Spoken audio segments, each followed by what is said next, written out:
Hmm. I thought we would just have a little chat today. Nothing. I mean, yes, it's the end of the world as we know it, but I thought maybe we could just do a little Mister Rogers' Neighborhood kind of gathering, a bit of a show and tell, and we can also make fun of Pete Hegseth. And whoops. No. Cancel. Oh, oh, hey. I don't even know where I'm streaming. I just got a notification that's like something's not working. Um, Here we go. Let me click over here. All right. Try this again. Okay, so I thought we'd get together and have just a bit of a group huddle, Mr. Rogers' Neighborhood type of thing. Bit of a show and tell today. I have some things to show you. Delightful, normal things. And then I also thought we could make fun of Pete Hegseth because I think we all need that right now. And when all else fails, we just have to do the best we can and make fun of who we can when we can. Okay. It's hard to do. It's hard to be snarky, especially with a guy like Pete Hegseth, who is so incredibly squared away and a warrior. But we're just gonna have to buckle down, all right, and throw some snark out. I've got some things to say about the Crusades. So my name is Shannon Vavich. Oh, by the way, that I might have to go back there and turn down the burner. I got a big ass chicken on the stove. I'm stewing a big ass chicken. I'm making chicken and dumplings today. I am going to have to go turn the oven down. Talk amongst yourselves. Okay, hang on. It's just going to drive us crazy. Okay, turning down. All right, all right.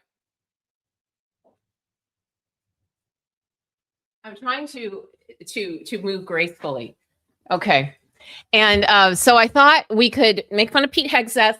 Okay. Anyway, what was I saying? Oh, yes. My name is Shannon Vavich. I talk about the division in the Catholic Church and the far right side of the Catholic Church and their involvement in the Trump administration, SCOTUS, Heritage Foundation. There's so many interesting topics to explore.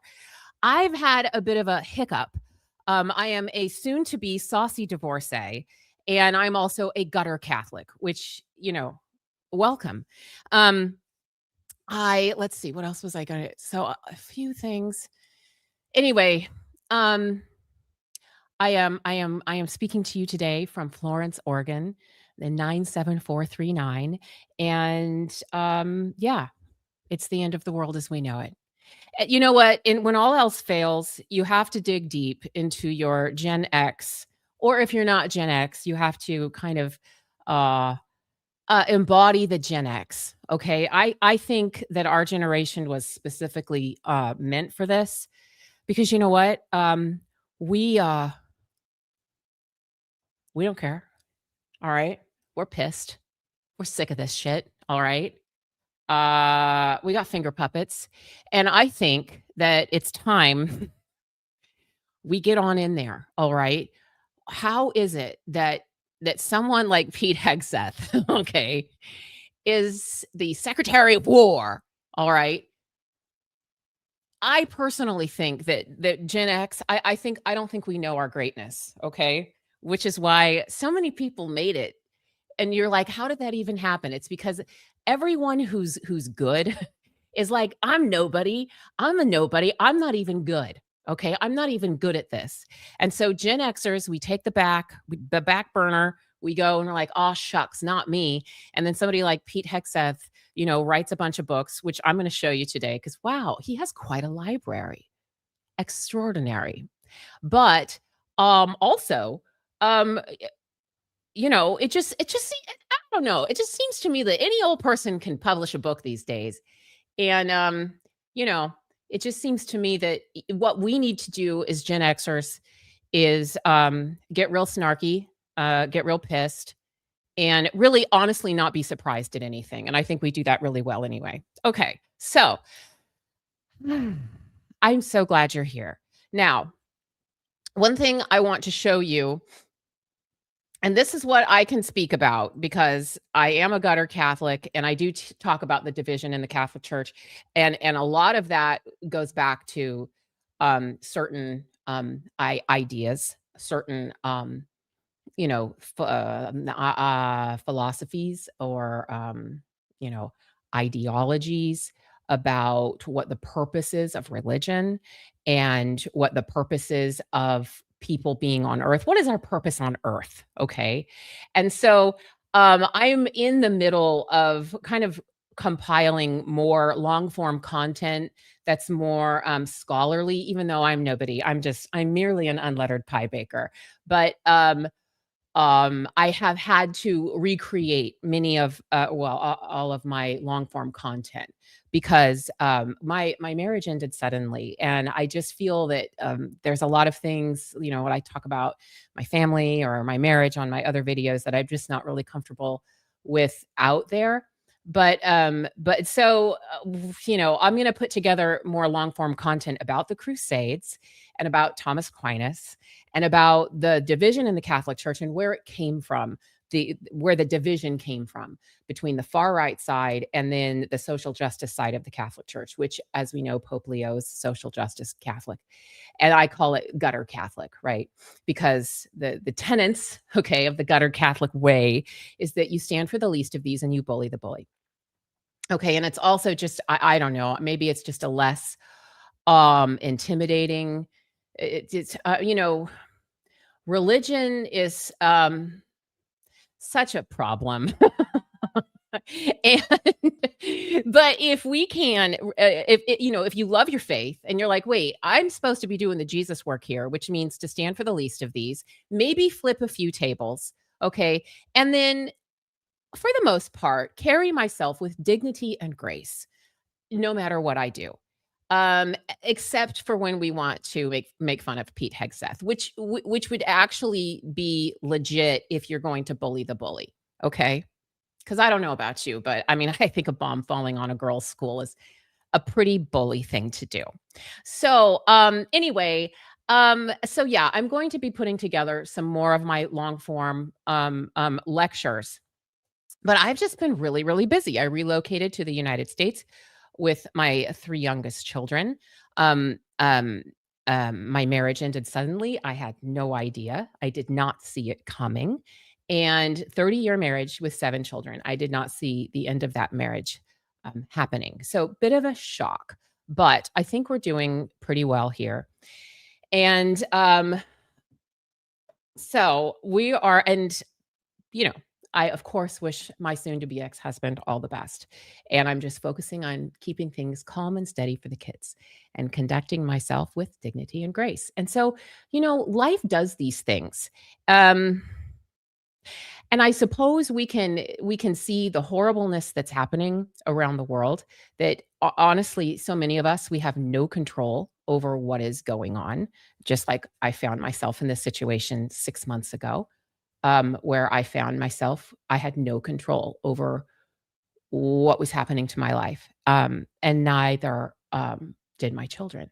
But that's what coping skills are for, and focusing on delightful things in our lives, and focusing on friends, and building support networks, and I have so many things to show you today. I have a little mixed bag of kind of like show and tell. Okay. First of all, I have a sourdough starter now. It's like, God, honestly, it smells kind of interesting. It smells fermented. And so we'll be making sourdough as a coping skill. All right. Actually, this is the first time I've ever made sourdough, believe it or not. Okay.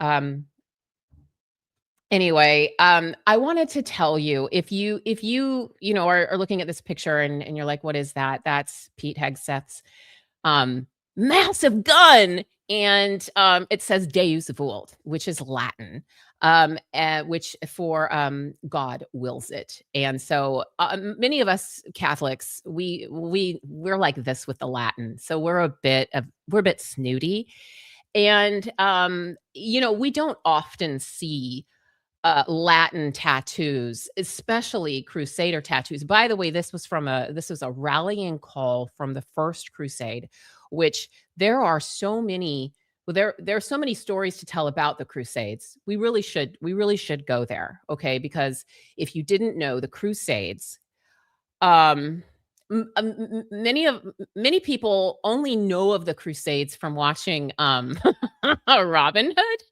especially the Disney version, Sir Hiss and those crazy crusades, and what were the crusades? The crusades were Christian campaigns. Okay, everyone, let's just calm down. Christian campaigns to wipe out the Muslims and the Jews.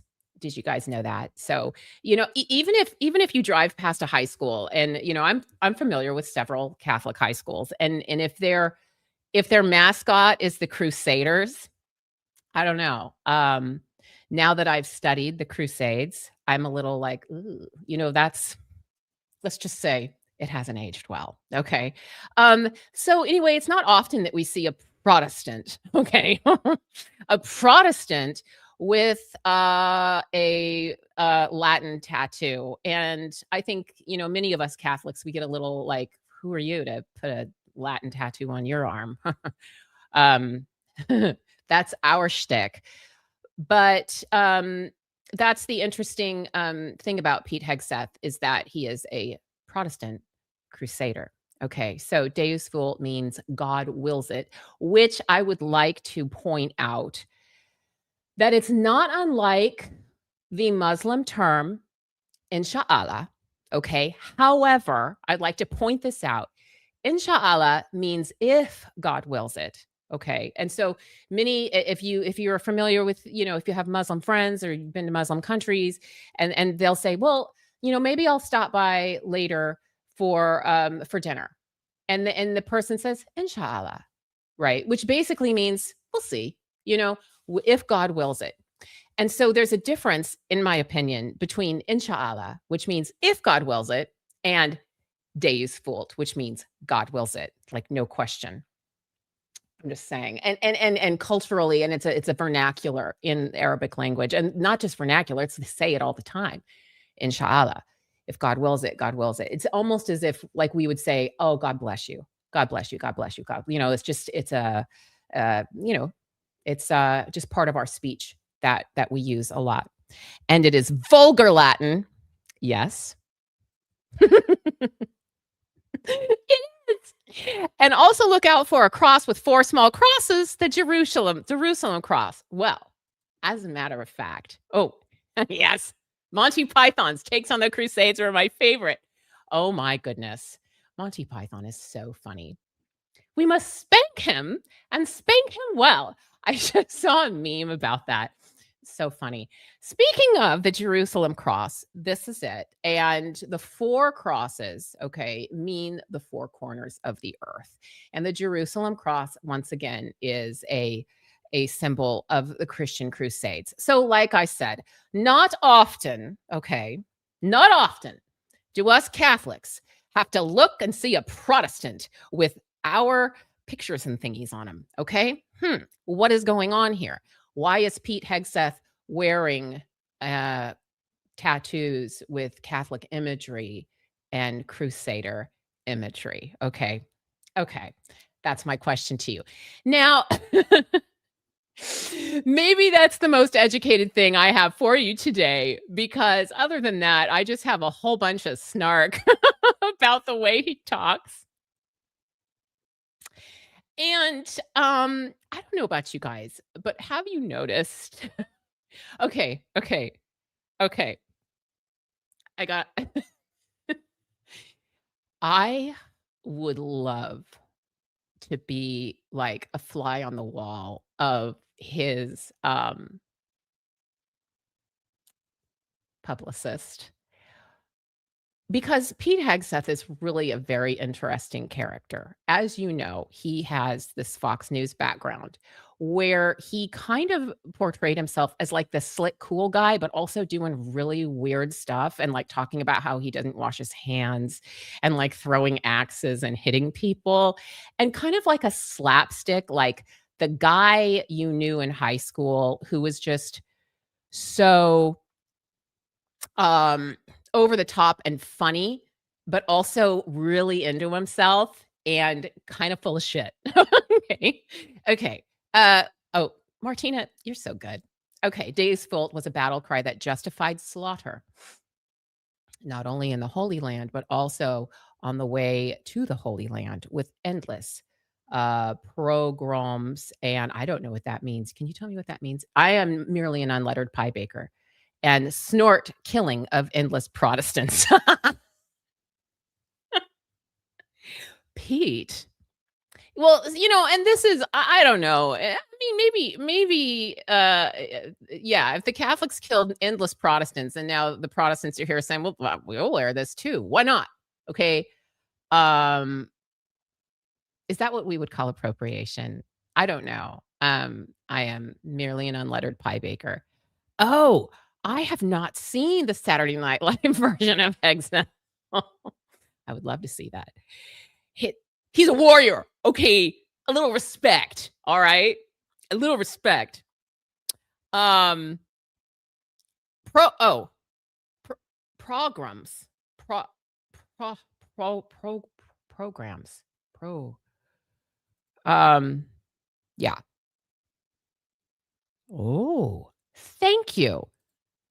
George, how are you? I haven't seen you forever. Okay, so see, he's Catholic. Look at the picture there. He knows what he's talking about. All right, don't mess with Catholics when it comes to Latin. Okay, you have no idea how we suffered over it.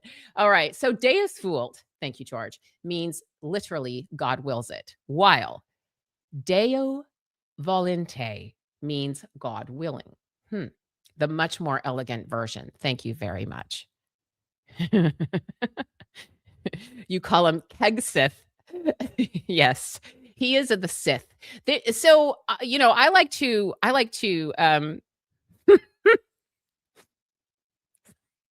sometimes I see comments that make me laugh. I like to call the people on the far right side of the Catholic Church, the ones who are really into crusades, Opus Dei and Society of Pope Pius X, and they're all in the Supreme Court, and they're like, we want a theocracy and brr. I like to call them Sith Catholics. Um, let's do you now see him more of as a hedgehog. I think that's good. Oh, thank you so much. Programs are the killing of groups of people, Jewish, during World War I and World War II. I had no idea. Pogroms. Thank you. Okay. Everyone, did we learn a new word today? I did. Pogroms. Take a picture of it, put it on my vocabulary list. Anyway, I never finished college. I got married at 21 and, supported my husband's military career and had 7 kids. But you know what? I think I am going to start college soon. I would like to get a degree in political science. And then I won't be an unlettered pie baker anymore, but I'm sure I will still feel inadequate in some way. Because it won't be the better college, and it won't be this, and it won't be that. And I just think that's how we all have to live our lives. Oh, okay. My Irish granny used to say, God willing, after expressing a desire of some kind, which is the equivalent of inshallah. Yeah, that's cool. Yeah. What was it? I finally was going to see. I missed one. Oh, yes, this one. Are you staggeringly disrespectful? If you are, this is a segue. You may be interested in my newest piece of merch, Staggeringly Disrespectful. And I don't know, I might just have to trademark that because that is prose. Okay. That is prose. Girl, Mary, how are you? Oh, thank you. I got look at all you guys. You guys all know this, and I don't. It's pronounced pogrom. Pogrom. Pogrom. Horrible genocide. Wow. We all need to know this word. Pogrom. Okay.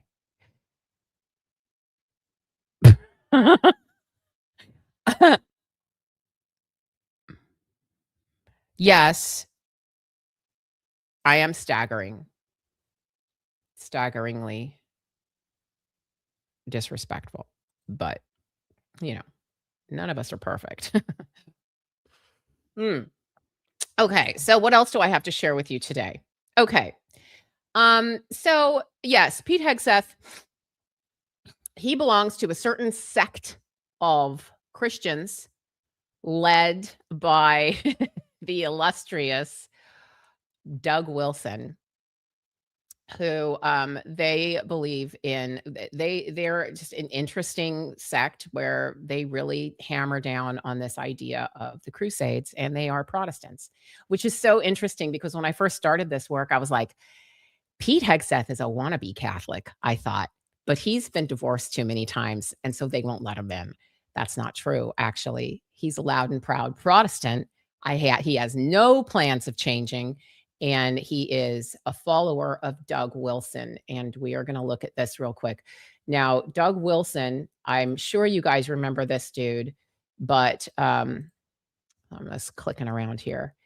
If you don't, that is okay because we're just going to review real quick who Doug Wilson is. And in a nutshell, he believes in very rigid gender roles. He does not believe women should vote. He does not believe women should leave the home. And he also is a huge proponent of wife spanking and not the good kind. So, I mean, honestly, though, extremely brutal, punitive. He's serious. And if you've read the book A Well-Trained Wife by Tia Levings, which, by the way, she and I are going to talk someday, I know, I hope. Tia portrays a very brutal scene of this kind of punitive, demeaning, dehumanizing um, punishment of wives that is really interesting and very heartbreaking to see. And it's very sobering. And when you realize how many homes this is going on in, and how it is uh, it's sold to couples as a way to keep things orderly. And that is a hierarchical system where the man is in charge of the woman, God is in charge of the man. And they really think that it's going to fix everything. And so it's the same ideology. Well, it's the same concept as somebody saying, if we put order into society where there's there's feudalism basically, which means there's a ruling class and a peasant class, and there's all these tiers of people who are in charge, kind of like the military, where it's like, I'm over you. I call the shots. That's what this is. And it's very scary. And they really mean it to be in every home. Okay. And so I think, that's really what I want to, continue to talk about, is that these people are really, really serious. And they don't just believe that this time, and they don't just believe that this time is, good for the economy or whatever. They believe that this is their way into heaven, are waging these wars. Okay. And creating this order in society, and really punishing the undesirables, punishing the ones who are on the margins. And oh yeah. Yeah. Man is the head, woman is the neck. I've heard that so many times. So, so terrible. It's an old system, Old Testament caste system. That's it. That's the perfect way to describe it. Yeah. Yeah. Oh. Oh my goodness. Thank you so much. Good. Yes, I was raised between a Catholic paternal family and a Protestant maternal family, and the two of you, you and Tia Levings, writer, have helped me deconstruct things, have been so helpful. Oh, thank you so much. I'm so flattered that you even put me in the same sentence as her. I mean, really. And what they believe is to keep a structured order in society and a structured order in homes and a structured order in personal relationships, you will solve all of society's problems, okay? And a structured order in the world of who is best and who is not, okay? And so when you're looking at the way Pete Hegseth talks, which by the way, I got a lot of saucy things to say about the way he talks, right? Because he moved, okay, this is it. I figured it out. I was like, what is it? Does he have a pucker? What is it? Okay, this is it. He keeps his jaw pretty well shut, okay? And then he talks. Okay, I'm just gonna say the alphabet, okay? A, B, C, D, E, F, G, and he moves his mouth and accentuates the movement of his lips, right? While keeping his jaw shut, which kills my jaw, actually. And it is extremely, I mean, the cognitive load of having to move your mouth like that is really something because I always was like, God, is he trying to look enticing? Is he really maneuvering his lips to be like, look at these lips? And I think so. Okay. Anyway, what was I saying earlier? Oh yeah, I would love to be a fly on the wall of his when he's speaking to his publicist about how because he's had this frat boy image for so long, and he's you know, interesting and really enthusiastic, But then again, I think, he's trying to keep the coolness, his little bitty suits. Have you ever noticed his suits are little? They're kind of cut, you can really see the guns, through that suit work. And the pants are always a little too tight, and they're always just a little tight around the loins. And I don't know. I just get the impression as a woman, I just get the impression that this guy, like, you know, he's he's hoping. He's hoping we notice, all right, that he's a big old piece of eye candy. I don't know. I don't know. I just have this sense. I just have this sense. Oh, okay. I am so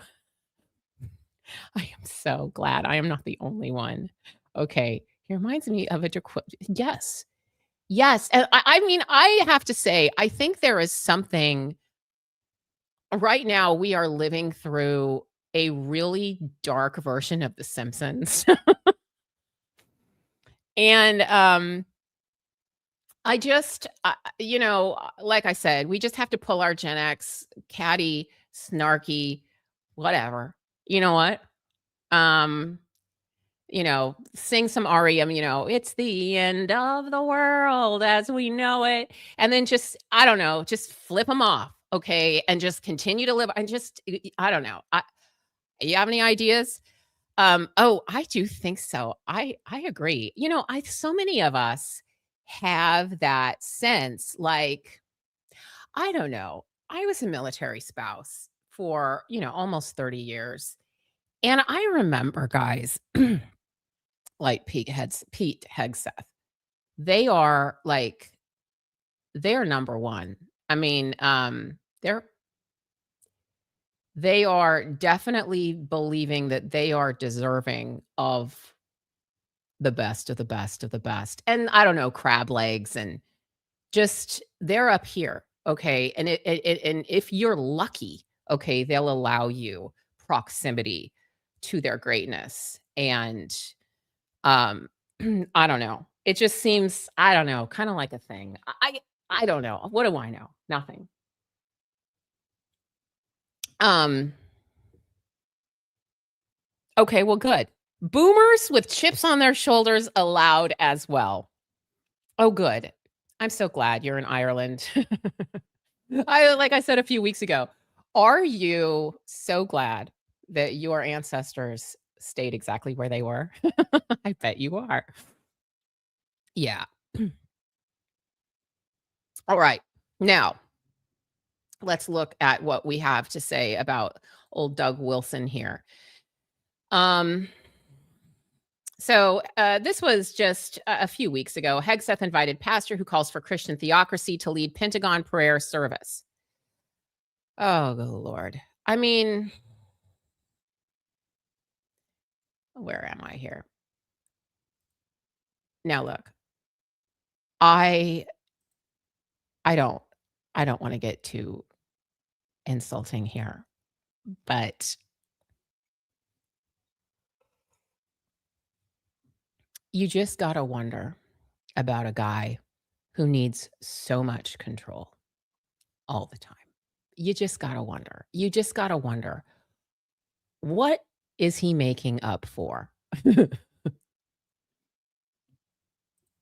Okay. A controversial pastor who supports repealing women's right to vote and believes homosexuality should be a crime. And they're so serious, you guys. They really are. All those warehouses being, turned into, prisons or whatever they're doing. I'm just saying, okay, we're in trouble. Okay. Believes homosexuality should be a crime, led a worship service at the Pentagon this week, saying he was invited by Defense Secretary Pete Hegseth during a 15-minute sermon in the Pentagon's auditorium and broadcast live on the department's internal TV network. You guys, I mean, honestly, broadcast live, okay, through the Pentagon. Douglas Wilson delivered a sermon sprinkled with military themed jokes about putting Jesus Christ first and what Jesus can accomplish through believers. God can do what he likes. And as we should know by now, what he likes to do is take the most unlikely materials and do something glorious with it. Wilson said, according to video of the sermon obtained by CNN, take a prayer meeting at the Pentagon for a possible example. Many stranger things have happened. God is great. Well, sure. When you're staging a low key theocratic takeover, sure, you can call that God's will, or you can just call that, I don't know. um, you can call it a lot of things, I'm sure. You might even call it, I don't know, voter fraud. I don't know. I don't know what I'm talking about. No. Um, yeah, well, exactly. I thought we still had separation of church and state. Okay, so this is what people like me, also Andrew Watkins on Substack, for such a time as this, talks about this all the time. She talks about the Protestant side. Now, I know you guys remember, if you do remember, in the 1980s, the televangelists, Jerry Falwell, how this all became a one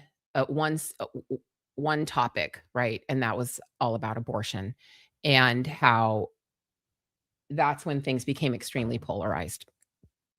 And I've been in these circles in all different places, and I've been in the Catholic circles, the far right side of the Catholic Church, and they have really been planning this kind of thing, well, for the Catholics for, I don't know, hundreds of years. Well, I do know, and I'll tell you more about that later. But in the modern sense, the the longing for order, the longing for a time that never existed, which was, well, we got to get these gays under control. And what about these people? And what about these people, mooching off of welfare and all of these things. The sudden the character of everybody is just in question all the time, because you have this moral majority. You remember that moral majority who really believes that they know how to live better than other people, and they believe it is their mission in life to tell you how to live. And they're doing it, and they think they're doing it out of the goodness of their hearts, to save your soul. Not because it just makes them so uncomfortable to not have control. Okay, that's just my take. I don't know. So many common themes. Of course. So a guy spanking his wife, not the good kind, but to get control, to have that authoritarian household, the authoritarian model of what, of what a man should be doing in a household and what a woman should be doing. And, you better not get disrespectful or else. it goes all through society, okay? This is what they wanna do. They wanna pull up no transgender for everybody. They're really believing that they're fixing things, and, they don't mind, going to war to do it. So we all know that there's all kinds of, um, reasons why they're doing it. Okay. The church lady, that's right. Yeah. I don't think he was. I don't think he was drunk when he got the tattoos, and I don't think he was looking at a catalog, and I'm gonna show you why. I am going to let's see, where are we? I'm gonna show you some of the books he's written, okay? And, but let's have a quick interlude, okay? Some delightful things before we go on. And, um, my, yeah. Oh, wow. Well, we have a lot to talk about with Erica, and, frankly, I've been a little terrified to talk about Erica, but you know what? To hell with it. It's time to pull the Gen X, get your Doc Martens, everybody. It's war, okay? Okay, let's have a quick little interlude, a Mr. Rogers interlude. My boys came home this week with birdhouses that they built in wood shop. Isn't this so cute? Birdhouse number 1, and they even picked different designs. Um, they're ages 15 and 17. They made these in high school, Florence, Oregon, 97439. And, they picked different designs. So they said, "So mama," they said, they call me mama, of course. They said, "So, the birds will have a good neighborhood and have not cookie cutter houses," right? So I was just so proud of my boys, and I was like, I'm gonna show you these. So I've showed you my sourdough, and I've showed you my birdhouses, which I have to tell you, this is a little furnished rental we're in for now, and the backyard here is enchanted. I mean, like, I have to show you. Okay. So, oh, well, this is good information. Also, don't get tattooed drunk, you'll bleed more. Thank you. I will remember that because after all, I am a soon to be saucy divorcee and there's no telling what I might do. Oh my goodness. Oh, okay. Let's look at some of the books that Pete Hegseth has published. And I have to tell you, I had not even looked into this and I was a bit taken aback. It almost seems to me, that he has been planning this and planning to be so prominent for a very long time. In fact, his first book was published in 2016. Hmm. Does that coincide with something else? Anyway, let's see here. Oops, sorry. I'm sorry. It's the end of the world as we know it. And I feel fine. All right. You know what we're gonna do? I don't know if you guys wanna do this. Would you like to learn all the lyrics to that song? Because I can teach you. And you have to get rhythmically. Dee, dee, dee, dee, dee, dee, dee, dee, dee. We might have to work on that, but it might be therapeutic for us to sing some REM and to know all the lyrics. I think maybe we should do that. Okay. That's what music is for, is to get us through this shit. Okay. Okay. So look, Pete Hegseth, look, he's not just a pretty face. Okay. He's not just a piece of eye candy. He's a I couldn't even say it. All right. And look, I know. Okay. He went to the fancy place, but it seemed to me, okay, I'm nobody. I'm merely an unlettered pie baker. It just seems to me that he had opportunity. Okay. Um, and we have, we'll talk more about that later. But let's look at what he has. published.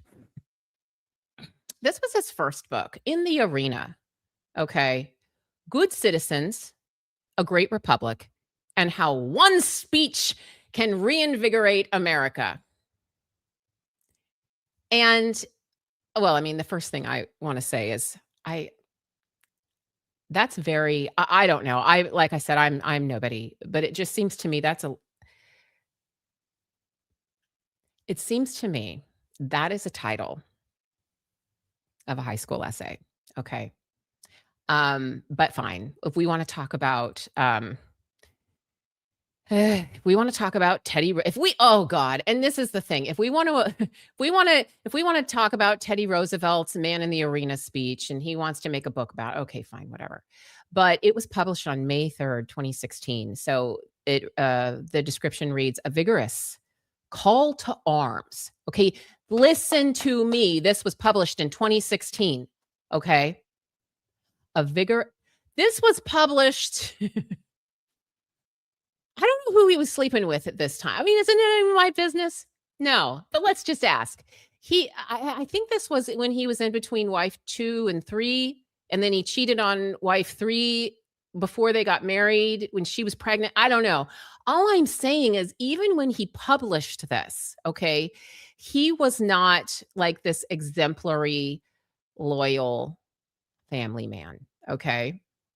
But here he is as an authority and some kind of moral authority, because look at how he writes. Look at the perch of which he sits while he speaks down to us mere peasants, okay? Him and I mean, it's just like one of these days we're going to get to the bottom of this crap. Okay. Okay, listen. Ugh. So tedious. A vigorous call to arms to reignite American citizenship at home. Okay, everyone get in line. Everyone do better. Okay. Pete has said, you need to be a better citizen. All right. And restore America. Okay. Okay. I'll start over again. A vigorous call to arms to reignite American citizenship at home and restore American power abroad, using the timeless truths of Teddy Roosevelt's iconic Man in the Arena speech. I'm sorry, but that is so weak. Okay, I'm sorry. I just as I don't know. I'm a nobody, but if I was to write a book, I would. Okay, anyway. By the Fox News contributor and decorated Iraq and Afghanistan war veteran. Okay, veterans, it's okay. We know not everyone is the same. Because it's like, ugh. Okay.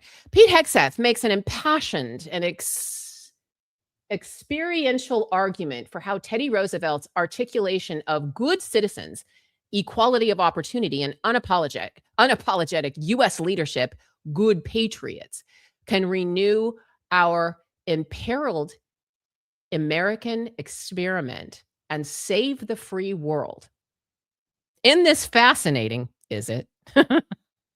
Firsthand challenge to elite progressivism, ahistorical foreign policy, and status quo politics. So he's got some answers, everybody. 2016. All right, there he is with answers. Despite contention surrounding Teddy Roosevelt's legacy, all right, well, Hegseth argues that the Rough Riders exhortation serves as a timeless wake-up call for our republic. Remember that word. Hegseth resurrects Roosevelt's famous Citizenship in a Republic address, best known for the Man in the Arena quote. Okay, well, this could be applied to almost anything, the Man in the Arena quote, as a roadmap for addressing the massive challenges facing America today. In order to rejuvenate what makes America exceptional, we must unapologetically get back into Roosevelt's arena. It's just so, and you guys know what it is. Tell me what I'm thinking, because it's just so right. as engaged good citizens at home and powerful good patriots in the world, bolstered by gripping personal experience. Really? Hegseth channels Teddy Roosevelt's words to make a case for turning America's highest ideals. Oh boy. I don't know. I'm feeling a little I don't know, something about that makes me think something. Turning America's highest ideals into action through the gritty virtues of citizenship. You guys, this is gritty. The dogged pursuit of equal opportunity. Really? An aggressive commitment to winning the wars we fight, including the Iraq War. An exceptional American experiment was entrusted to average citizens in 1776. You see, we're all failing, you guys, and it has been perpetuated by every generation since until now. If we won't fight for America, then what will we fight for? And if not now, then when? Get in the arena, okay? And so if you go, of course, to our, Jeff's website here, which, one of these days we're going to figure that out too. How do I get shipping to my door without being part of the oligarchy? Help me. You can see all the other books he's written. It's quite a few. Looks like every 2 years on the dot, which is an exceptional pace for somebody with his activities, if you know what I mean. And I don't know. It just seems to me we might, I don't know. Who's I just want to know who's helping him. Anyway, did you is that why he talks so funny? If you're talking, okay, I'm just going to talk like this. Okay, I'm going to read this. With the Hegseth way of speaking. Okay, just see if this accentuates my lips. Okay, I bet his tongue is pierced, and he doesn't want you to see it. I'm just saying, look at it. See, next time you see him talk, is he doing this? How does he make his that took a lot of practice. I'm just saying it does. Okay. So that is our friend Pete's first book that we know of that's one I saw on Amazon. Maybe he has others. But yeah. I just wanted to read that to you. 2016. Okay. He was already moving in this direction. Very interesting. Mm-hmm.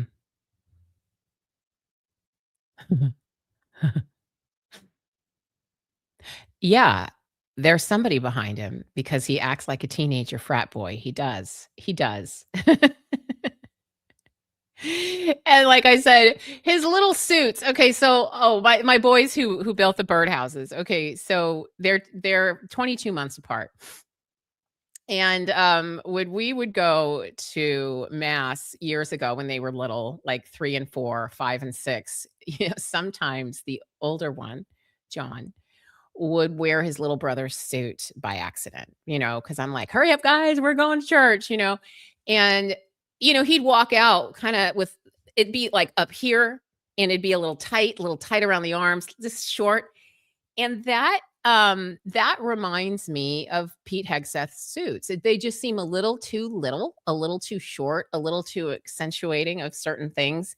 And it just reminds me of maybe he put on his brother's church suit and his mom didn't catch it before they all had to run out the door, just a little small. Yeah. Yeah. Mm. Mm. Mm. Yeah. Okay. When I read the American Crusader book this week, I kept thinking of him as a rabid dog that needed a muzzle. He's just so wild in his righteous anger, and might makes right to save the world at all costs. Yeah. I think we should view anyone with suspicion who thinks that they have the answers to save something and then is acting. It just yeah, might makes right. He's got to pull all of us under control. All right. Look, anyone in your life who thinks they can snap their fingers and just put everybody under control. I mean, I just say regard that person with extreme caution. You know what I mean? Because the last I checked, we live in a democracy full of laws and protections to protect all of us.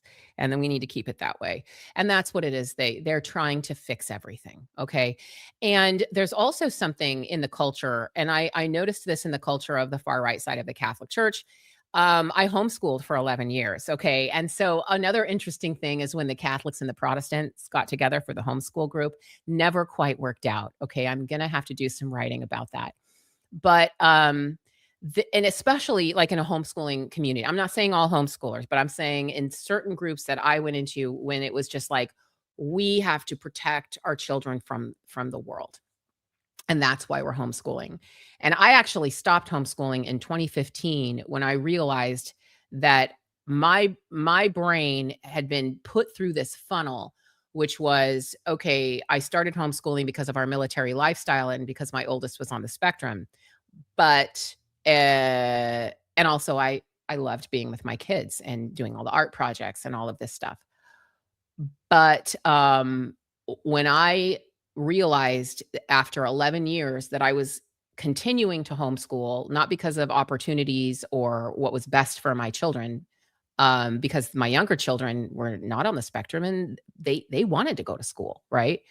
I was like, I realized that I was homeschooling out of fear, and I had been around people for so long that were so afraid of the world. And I just thought to myself, well, this is not right because it's not for the best of my children. And so I changed my mind in an instant and put them all in school in 2015. It never looked back. Okay. And that was one of the best decisions I've ever made. Hmm. Yeah.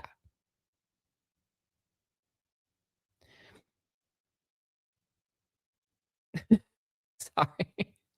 Rectangle mouth. That's what it's called. Yep. Ranked rectangle mouth with a pierced tongue. So you're saying that people who have pierced tongues, who don't want anyone to find out they have pierced tongues, they talk like this? And they you know what it reminds me of? Do you guys ever see, the Wallace and Gromit? You know, like Lady Tolchington, and they all talk like this, "Lady Tolchington." Okay, I don't have the lip, the bottom lip like Pete Hegseth does, that's just like, "Look at my lips." But no, he really, like, I don't know. Rectangle mouth. Okay. We're getting all kinds of things. The interesting thing is when we're together like this, and I think it's so fun, all these little idiosyncrasies that I notice that I'm like, oh God, what does he do that for? I realize I'm not alone. Okay. And why not? Why not bond? If all we can do is just talk shit about Pete Hegseth to save democracy, look, every little bit counts. Oh, also, like I said earlier, I am making chicken and dumplings and I am filming a short where I will do a voiceover of all my one-liners about Pete Hegseth. And so a couple weeks ago, I did lives and I was like, "Oh, I set up cameras in my kitchen too so I could just go in there and cook." That's too hard. And I know you guys understand. I had to try it to see, and I do this. I'll try a system and like, this is interesting, but then I do it and I'm like, that's too complicated. Yes, we are not alone. That's right. We're not. This is hard and it's scary and it's but you know what? I really believe we were built for this. I really, really do. And I believe that Gen X is a sleeper cell.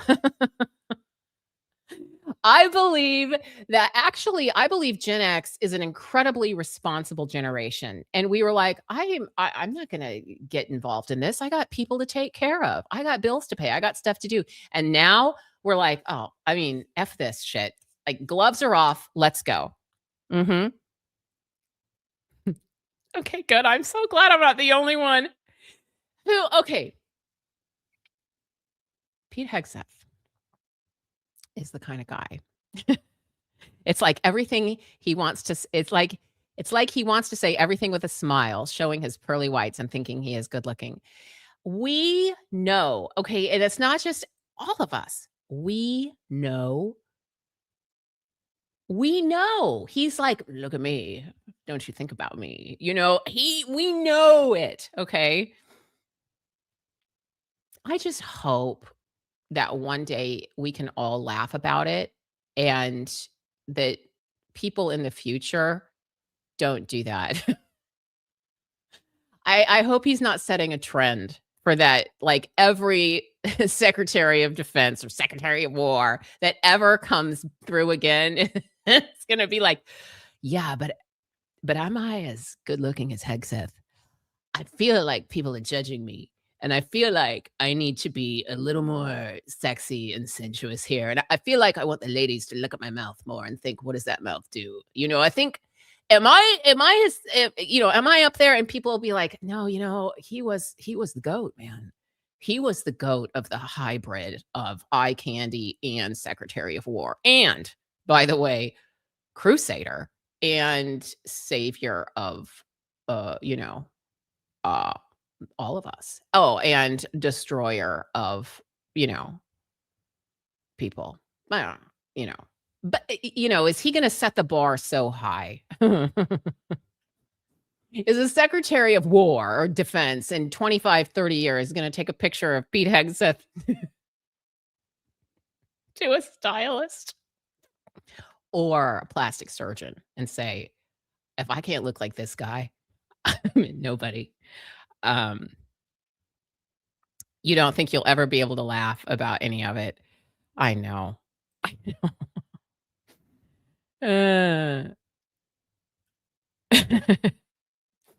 Mm, oh, good. Well, boomers allowed too. And what was it? Okay, here we are.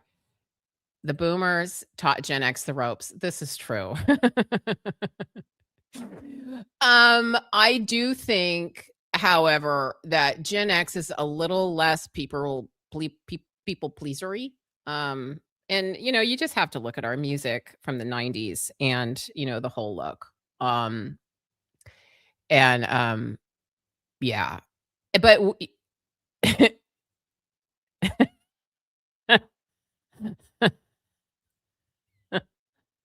do people think he's attractive?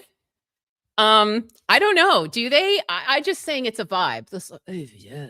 The intensity, the brow intensity is also really exceptional. I thought the Trump admin face was a cult of personality thing. Yeah. Yeah. Oh, Gen Z 1998. Pleased to have you here. We'll accept everybody.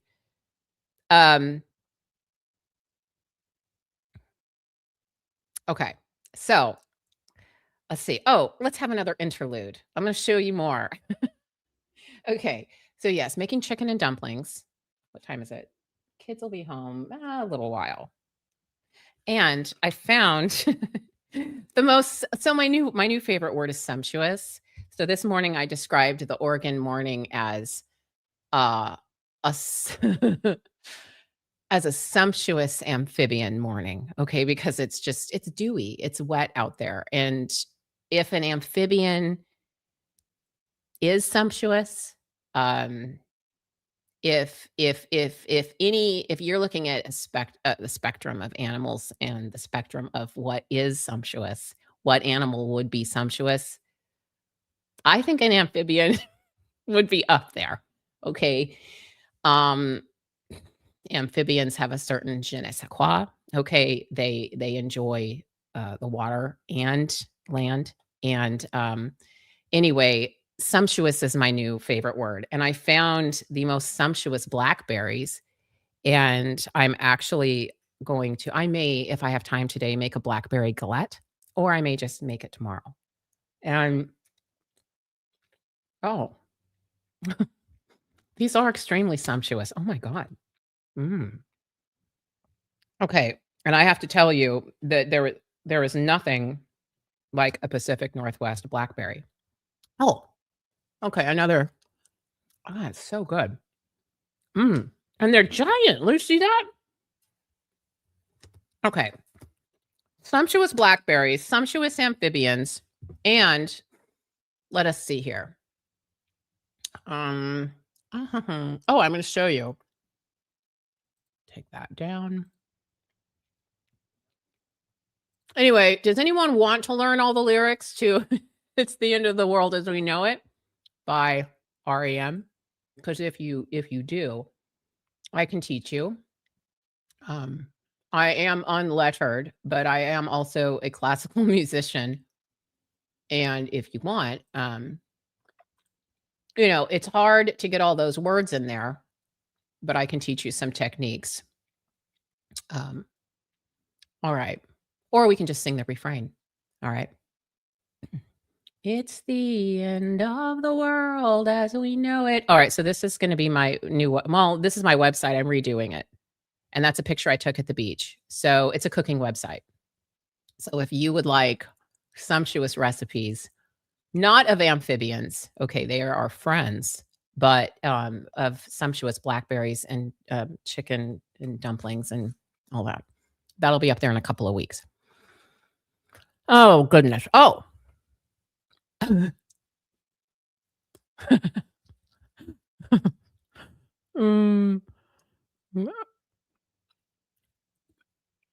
He is a little slick looking. Maybe he's trying to look like a sumptuous amphibian. Maybe he figured it out. That we like glistening. All right. We like moist. Let's see. I know. I'm telling you, these are delicious. I may actually I may not make a galette. Actually, did you know what a galette is? It's a free-form pie. It's a French dessert. It's really very nice. It's a pie without a pie pan. And these are so good by themselves. But I want to take a picture of it and I want to make it because it's sumptuous. And I want to put it on my website. So you'll come to my website and you'll visit my website. Okay.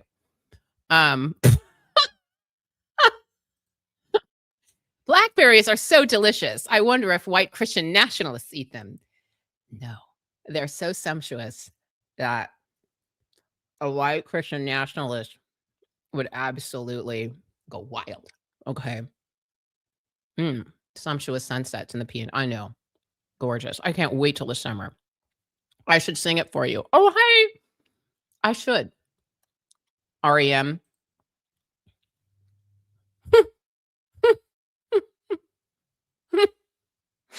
One of my English professors said creamery was one of his favorite words. Everyone, tell me what your favorite word is. I love the word. Okay, creamery. Creamery. Creamery. That is a lovely word to say. I need to say that more often. Creamery. Sumptuous. I know this sounds weird, but another fun word to say is carcass. Okay. I don't know why I like to say carcass. So whenever I'm doing a cooking video, because I'm going to do, chicken and dumplings, carcass, you take the chicken carcass. I don't know. One of my daughters said that she wanted to pet rat and she wanted to name it Carcass. It sounds Roman, doesn't it? Yeah, it does. Okay. Oh, good. Oh, thank you so much for being here. Just got here. Hi. So love that you are here in my state. Oh, good. It's so good to be home. Welcome back. I love being back. Sorry for your situation, but I know what you were going through. That's okay. I did not see it coming, but of course, I wish my soon-to-be ex-husband all the best. Oh, bollocks. Okay. So when we lived in the UK, I learned a new word every day in the UK, and bollocks, which it just means balls. And I did not think it was crass or anything. So I just started using that word all over the place. Church ladies, Opus Dei people. I would just be like, I just think this whole thing is bollocks. If you're from the UK, it was like, what? In that company did not work out so well, but bollocks. We should be saying it more. Okay, charismatic. That is a fun word. Epiphany. Lovely. Oh, ubiquitous. I love that word. Oh, I also love obsequious. Isn't that a fun one to say? Unstoppable. Caterwaul. Yes. Yes, it does. Does Schindler count? Yes. Mm. Oh, fascinating. Okay, my English degreed mother's favorite phrase was obsequious sycophant, a term that is so timely these days. Yes, reminds me of, oh, now's the time to pull out what I have to say about Marco Rubio. Speaking of an obsequious sycophant. Oh, little Marco Rubio and his big brother's shoes. What is it with these guys? They're always grabbing the wrong shoes and suits. Okay. Stop screen. We're just going to go to my Facebook page here because I had, um, here we go. Let's see. Oh, this guy. Okay. I'm sorry. I'm already reacting. I'm having visceral reactions to what I've already posted. Let me go back here. Okay. It's the end of the world as we know it. It's the end of the world as we know it. Where is the Facebook? There it is. It's the end of the world as we know it. And I feel fine. I always like to take the upper note there as a soprano. I will always take the upper note louder than everybody else. Okay, that's a little singing joke. If you know, you know. Okay, sopranos are such, I hate us. Okay. Yeah, all right, I'll go back there. Now, where did this is my Facebook page. Okay, and this is our Pete Hegseth blew billions on fruit basket stands, chairs, and crab. Well, you know what? He's working. He's a war fighter. You know, he's pushing out a book every 2 years and maintaining that hairstyle. You know what? Treat yourself. He's like, look, he's saving the world, all right? He needs $225 million worth of furniture, $15.1 million in ribeyes, because he's a man, okay? $5.3 million in Apple devices, $6.9 million in lobster, $2 million in crab legs, a $98,000 grand piano for a staffer's home. All right. For what? Piano lessons for a 5-year-old. Okay, I'm gonna put money on that. $12,000 in fruit basket stands, $140,000 in donuts, and $124,000 in ice cream machines. That's it, guys. He's going balls to the walls here. All right. He's splurging because he really thinks this is it. I don't know. Oh, this is cake that I made for my friend Jenny. Those are hydrangeas. This guy, I can't even, where? Oh my gosh, you guys, you have got to try this guy. Okay, what is his name? I Spy Antiques. This is my favorite new cooking person. This guy is so freaking funny. Okay, wait, there's me. Here we go. Here's Marco's shoes. Okay. What were we saying? Oh, obsequious sycophants. All right. I love words. I just love them so much. Breaking. So this is from Occupy Democrats. A keen-eyed photographer catches Marco Rubio wearing the shoes that Trump bought him, and they're too big. They're too big and don't fit right because Trump guessed his size, but he's wearing them anyway because he is a spineless bootlicker. Dementia Dawn has apparently developed a new obsession with shoes and has been buying them for everyone in his orbit to wear, except Mr. Stable Genius has just been guessing at what the sizes are, and everyone is just going along with it. Okay? Look, have you ever, he reminds me of a grandpa who's like, I'm buying these shoes for everybody. These are the best shoes. All right. This is the best shoe. I love you all so much. I'm buying you these shoes. All right. But grandpa, I wear a 10. No, you don't. These shoes will fit any feet. All right. I'm a big believer in these shoes. It reminds me just somebody who's really enthusiastic about something and it's got to be across the board. And this is his love language. This is Trump's love language. You all get shoes. Do they fit? Hell no. Does it matter? No, because I want you to have these shoes. Okay. Good God. What are we in? Okay, so this is back to Occupy Democrats, which is so good and so snarky. This is beyond. Okay, let's just go back to the last line. Except Mr. Stable Genius has just been guessing at what the sizes are, and everyone is just ... going along with it. This is beyond pathetic. It truly is remarkable to see how everyone around Trump is willing to debase themselves, suffer constant humiliations, and throw away their own dignity for a chance at being able to use the power of the presidency to achieve their perverse ideological goals, be it mass deportations in the case of Stephen Miller, or the toppling of every government he doesn't like in the case of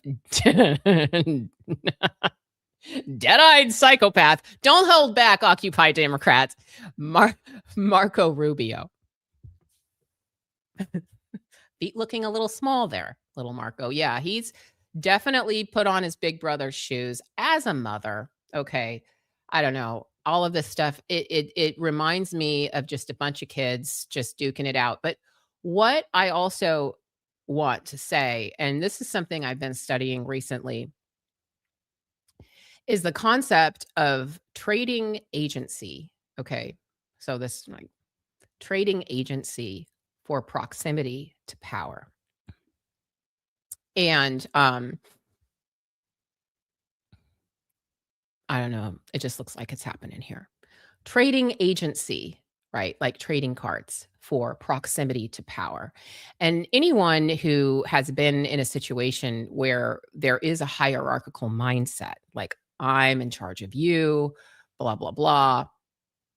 I think that in order to live in those systems, one will trade their agency for safety and for proximity to that power, which means safety. Okay. Because if you're not in favor with the hierarchy, the guy in charge or whoever's in charge, you've got to do something to get close to that person. You got to do something to please that person.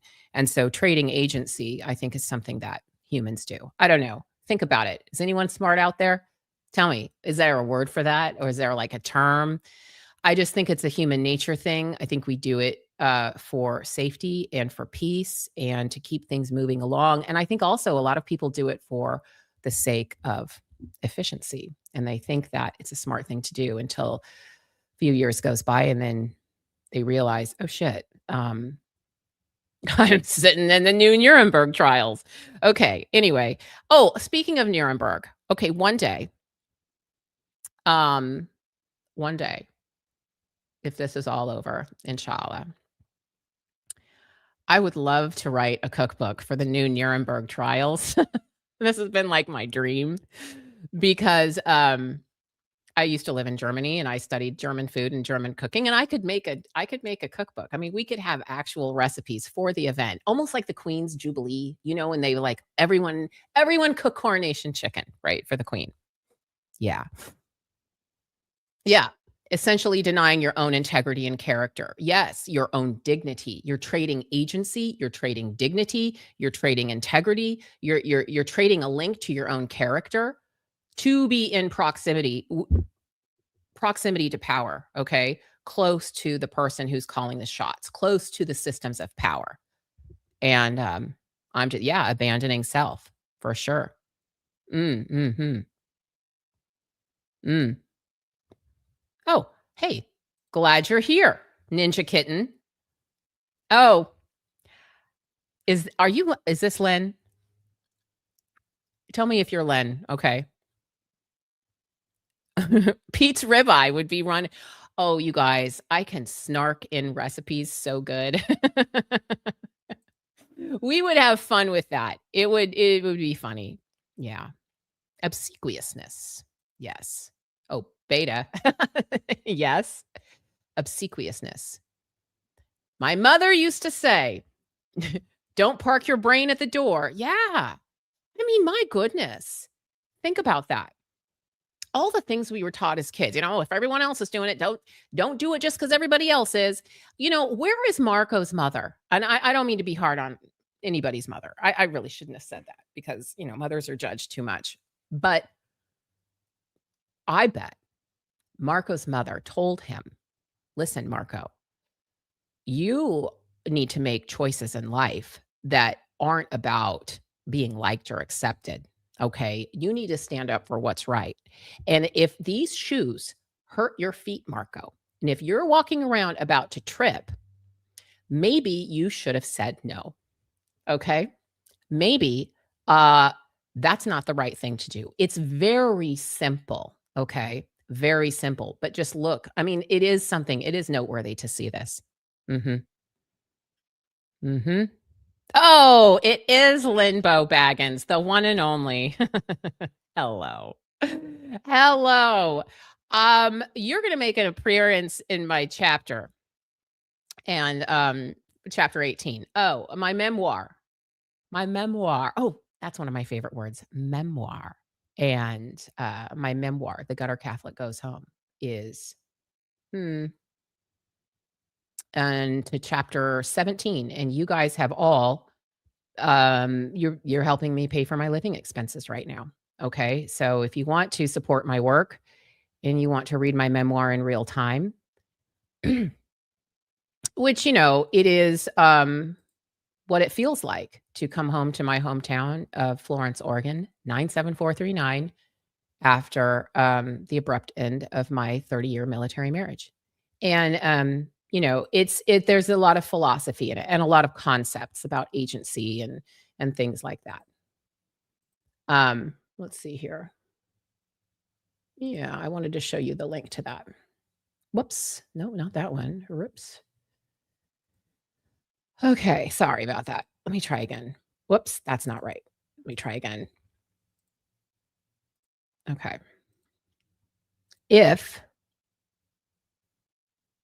There we go. No. There we go. Pink. I hope everyone's doing well. I hope everyone's doing something because I get so self-conscious with dead air time. Okay. Okay. If you go to my Substack, Gutter Catholic Daily Digest, that's me. Memoirist and expose writer revealing the hidden machinery of far right Catholic power and also staggeringly disrespectful, which also you can get merch for that too. Link is in the comments. And then you can read my memoir but it's only for paid subscribers. And it has helped me immensely to pay for the rent and for the food and for my attorney and everything that the kids are needing right now. Oh, good. You're cooking while you're listening. What are you cooking?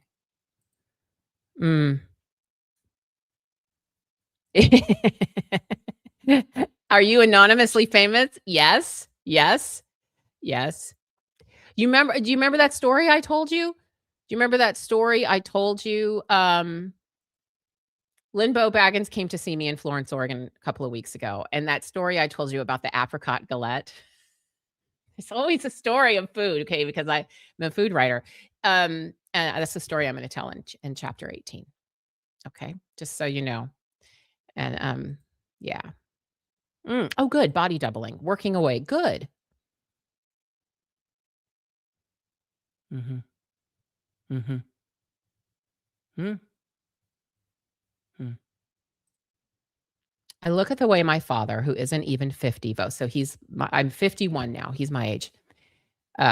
Who isn't even 50 votes. And I wonder what happened to what he taught me about treating others how I'd like to be treated, about sharing, about loving my neighbor. I end up wondering if he forgot all that he taught me in kindergarten, which ended up being all I need to know. That's beautiful. Well, One thing we're gonna talk about, once I start producing my long form content on the far right side of the Catholic Church, or the division in the Catholic Church, is the Catholic theory of just war, okay? And how they really think that a hardline approach is absolutely necessary in how we live and work.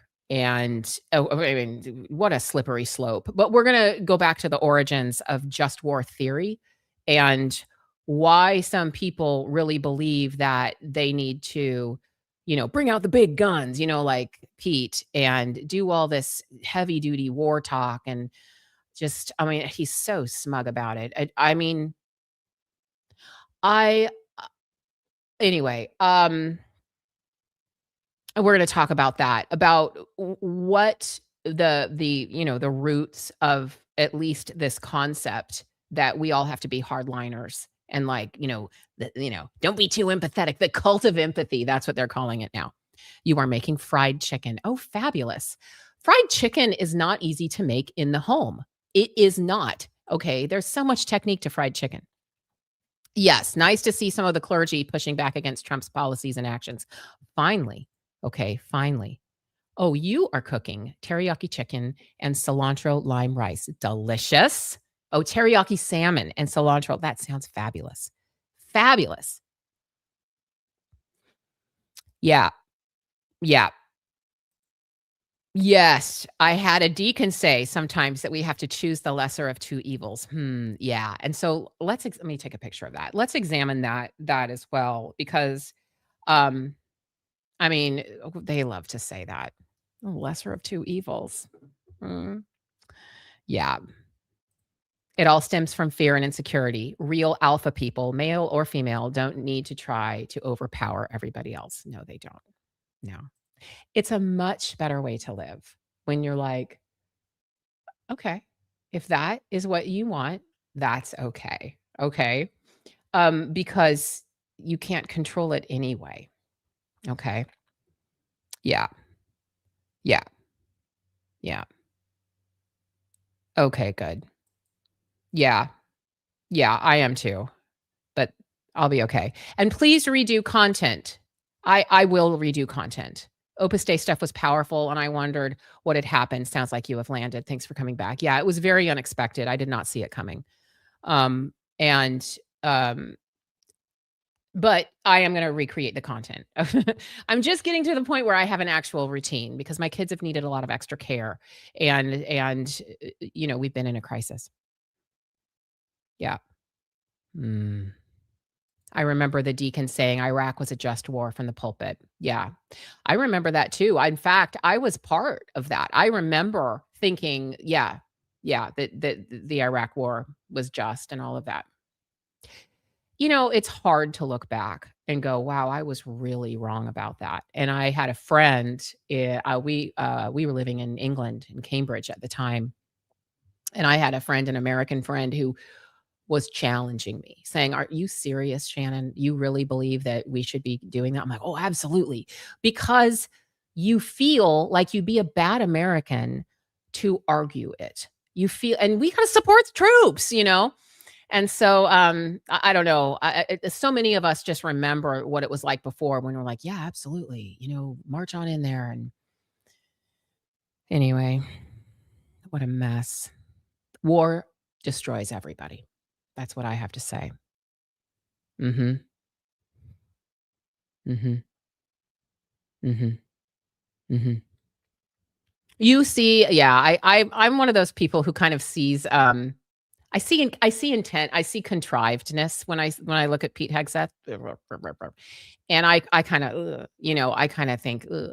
I There's a word that I have not heard often, but actually just one of my friends in Oregon the other day said it, smarmy, smarmy. I don't know, kinda slick, kinda amphibianish, but not the good kind. Like innocent little woodland creatures who just wanna lay underneath, a damp I need to stop saying moist, a dewy, leaf, right? That's the kind of amphibian and slick look we like, not so much on small suited secretaries of war. No, there are no winners in war. Yeah. No support for an injustice war. Yeah. War is failure. Isn't it though? You know what? And Pope Leo is out there saying that all over the place. Like, really? We're doing this? We haven't even negotiated. You know, no counseling. We're just doing the war. Really?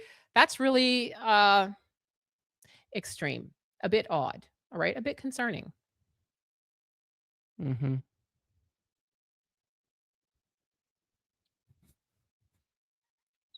Pete's more reptilian, is he? Hmm. Now, we can't bash our reptilian friends, like real reptiles, like iguanas and things. Wait, are iguanas reptiles? They're reptiles that do swim. Yes? Yes. A salamander. Salamanders are precious. But I see what you mean. He's a bit more reptilian, I think,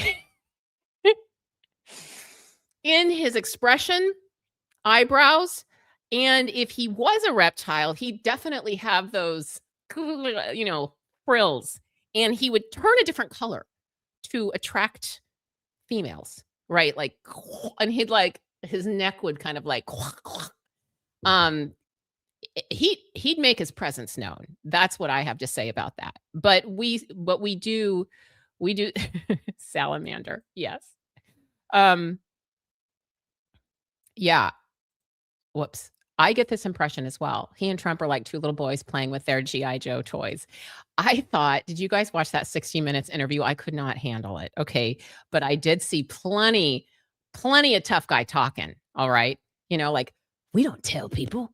We don't tell people what the objective is. And the smirk and like, "Ugh," he's so delighted. He's sumptuous. He's delighted. Um, yes. Yeah, yeah, don't bash reptiles, guys. They're just trying to survive, okay, just like Gen X.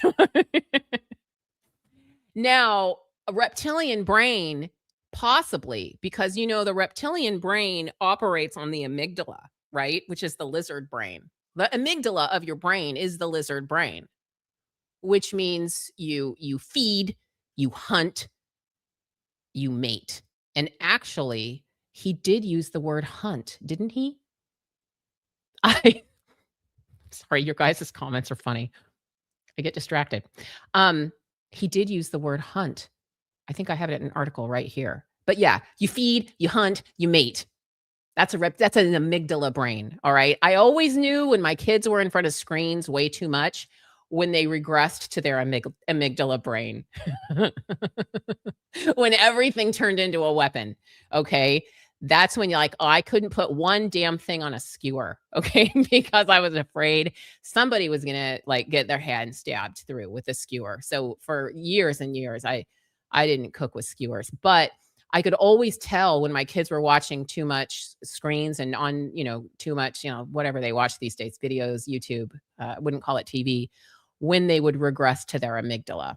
I'd be like, that's it. Kids, your amygdalas are showing. Knock it off. I think that's a wonderful term. Josephine likes to call Pete Hegseth a punk ass bitch. You come back. Okay, Josephine, come back because yes, that's probably the best description we've had of him. Yeah. Well, it seems that he's delighted. He finds violence quite sumptuous. Okay. I know. Well, he's letting everybody know, okay, that he takes national security very, very seriously. Okay. He takes OPSEC very seriously. OPSEC, right? Operational security. Yeah. Yeah. Conservatism is fear based. I have found it now that I've been on both sides. I am much less fearful. I am much happier. I am much more able to let people, live their lives, go your own way. It's just like the um, you know, Stevie Nicks, Fleetwood Mac song. If you go your own way. Um, yeah, that's it. The brain. Yeah, amygdala. He's a boss hole. What do you mean by that? I don't know. Anyway, let's see what else I got for you today. Not much. I should no, my kids are about to come home. I better leave before they walk in. They would be horrified if they walked in and there was a live. And so I cannot do that to them. Um, yeah. Oh, okay. Oh, yeah, yeah, he's pretty slick. He's pretty slick. Um, and so, so just a few things. Very interesting that he's written so many books. The first book was published in 2016. He just seems to me to be put right in this position, right? Years ago. Mhm. Mhm. Yeah.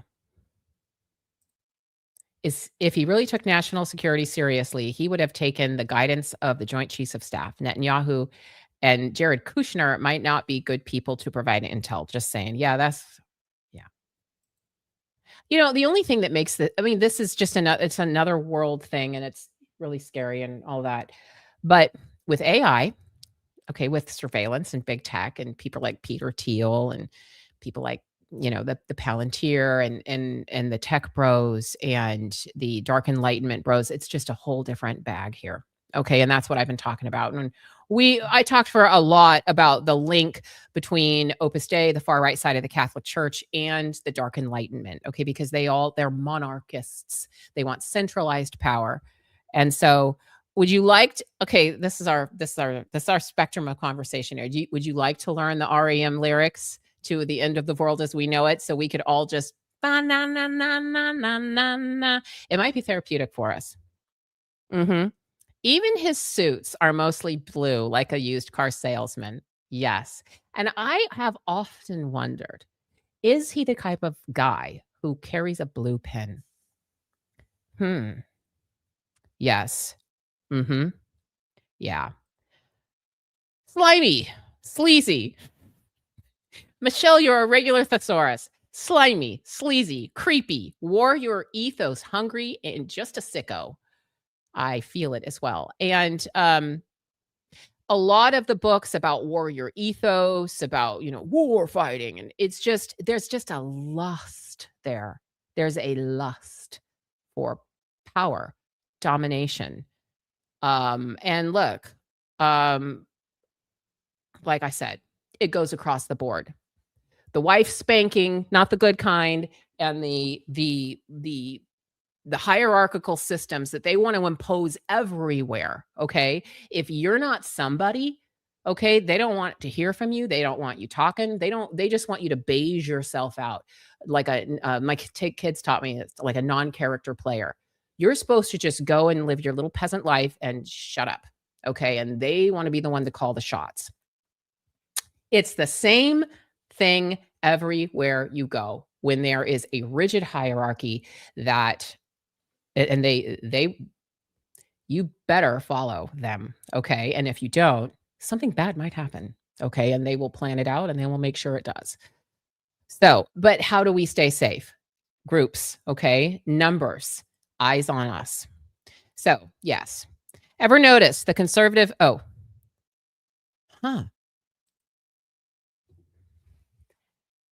interesting. Ever notice the conservative penchant for blue suit jacket and tan slacks? It's cheaper than buying another suit, but makes me look like a young Republican.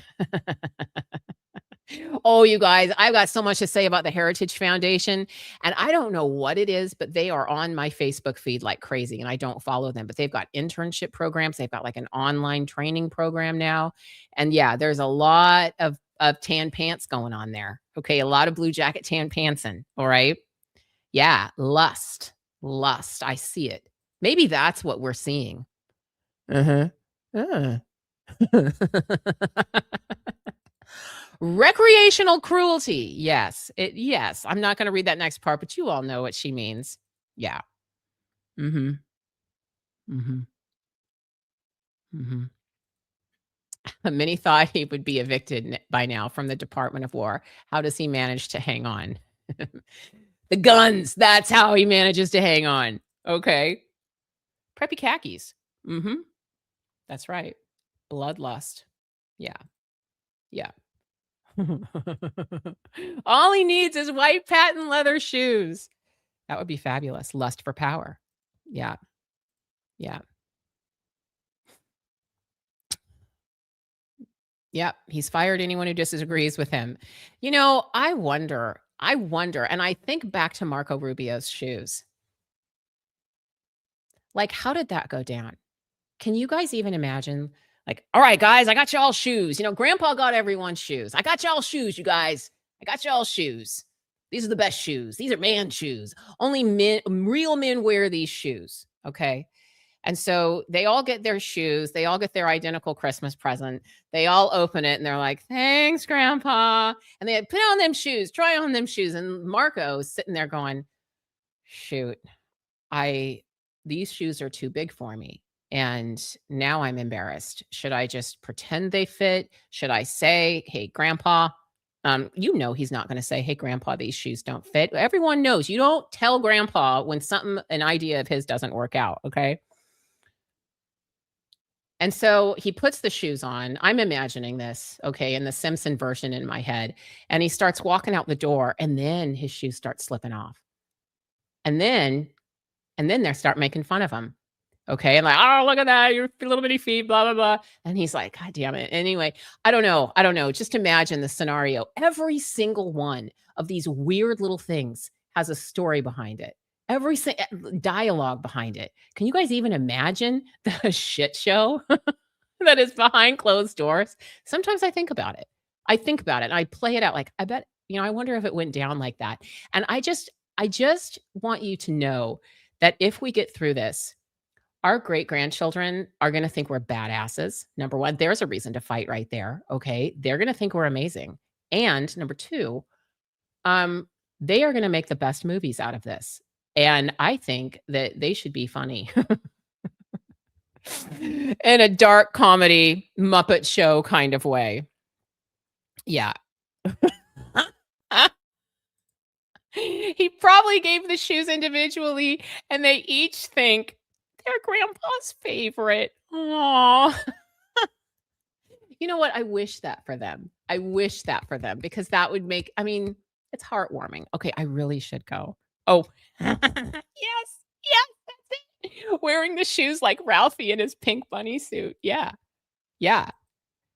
Most of the administration seems to be emotionally stunted. Yes, and maybe that's because they've been trading their own dignity and their own agency for so long just to stay in close proximity to power, because they're weak, because they're cowards, because they're insecure, because they can't stand up on their own. Marco Rubio has disappointed his mother. Okay. I'm just going to say that. She taught him better than to wear shoes that don't fit. Yeah. I felt bad for Marco. Like, he had a 3-inch gap behind his heels. I know. Dr. Scholl's insults are not insoles are not going to help Marco in this situation. He just can't. He's not going to be able to swing by Walmart and get those little sticky things that fit in the back. Oh, I love her, of course. Knitting Cult Lady books, Culting of America. I love her. She's amazing, brilliant, necessary, needed. Okay. Marco used to have a soul. Yeah, there's a story in of itself. You guys see what I mean? All the books, all the movies, all the stories. This is like, we are watching historical dramas. Every single person has a story here. Mm-hmm. He needs 17 pairs of extra socks. Yeah, it's the shoe club. Trump's Shoe of the Month Club. Yes, this scenario should be an SNL cold open. Yeah, that would be great. That would be amazing. Okay, I do have to go because my kids are going to walk up any minute and they would be horrified. All right. Anyway, bye everybody. More educational content coming soon. I'm just pulling myself together and everybody together, and we are doing really well. And life is life. And what do? You just move on. Okay, I got to go now. Okay, here they come. Ah, bye everybody.